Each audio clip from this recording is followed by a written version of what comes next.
Hey man, me and Jen are on our way to take the boat out for the first time, and we're sitting here talking about the importance of having a power bank on board.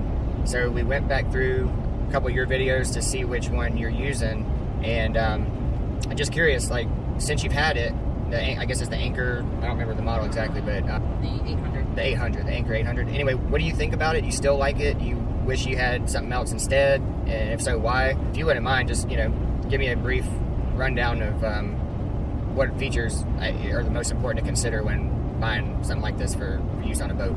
Thanks, buddy. Awesome, man. I'm glad you're going out for an adventure. I hope you'll have a good time. So about the power bank.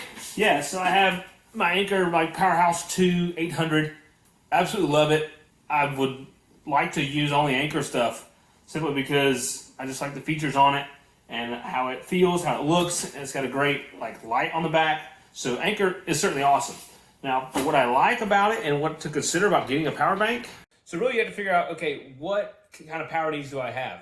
Now, the only reason that I take the Anchor with me is because I use it to power the accessories and stuff on my boat, and I can put my solar panels up, keep that thing charged, so I don't have to plug into the main batteries on my boat, because I'm running a lot of stuff like a radio, which I run a lot, and lights, which I run at night in the cabin, and then sometimes I'll plug my laptop in and do some editing, or what else do I run?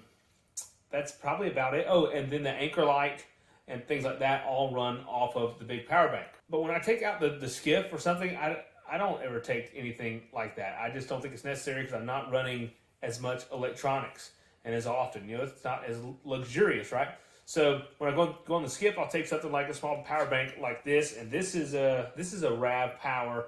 I mean, a lot of these are good, but just get a good name brand like Rav Power or Anchor. And then I also have a waterproof one by Out XE, so it's pretty cool. So if you just have it laying around the boat and it rains, you don't have to really worry about it as much.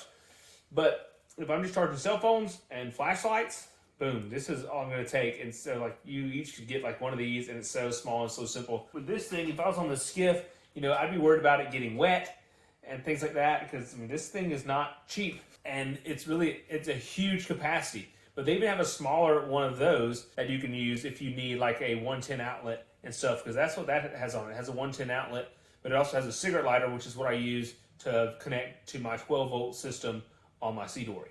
Now, something else that I carry when I'm on the skiff, because sometimes I do run the radio on the skiff and stuff like that when the boat's not running. So that always lets me think, okay, am I going to kill my battery? Well, the way that I have my skiff set up is I have a trolling motor battery in the front, and the radio is attached only to that. So even if I run my radio on that trolling motor battery, it'd probably run for, 2 freaking days or something. I would still have my cranking battery. But just in case I do run my cranking battery dead, that would be bad. I always carry this, which is basically a booster, like a jump booster. So it will, crank a car. It will crank a boat motor.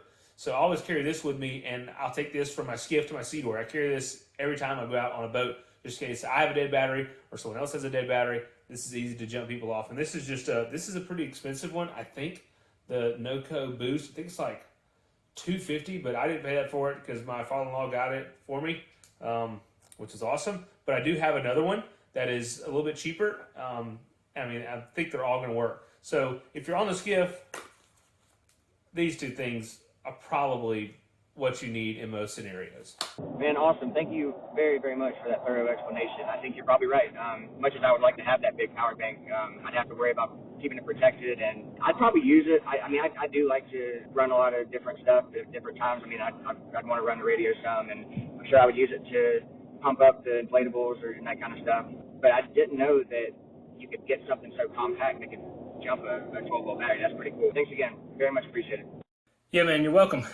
As for blowing up an inflatable, shockingly enough, it won't blow up an inflatable. It won't do one of those 12-volt pumps, because it'll pump up a little bit, but whenever it kicks into high gear, it doesn't have enough amperage put out to power that, and it shuts off. So it doesn't work for that. I thought it was going to work for that too, and I was going to use it for that, but I tried it at home and it didn't work. But if you do want one to do that with, that's where the iRocker pump comes in handy, because it comes with its own battery that, surprisingly, this little cheap thing won't shut off, but it'll only pump up one board, I think, is about all I can get out with it. But you could, of course, charge this off the bigger battery bank.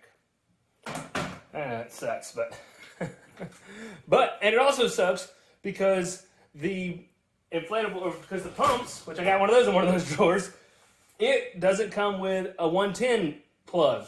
But if it came with a 110 plug, you'd easily plug it into this and charge it. So I was really disappointed when I found that out.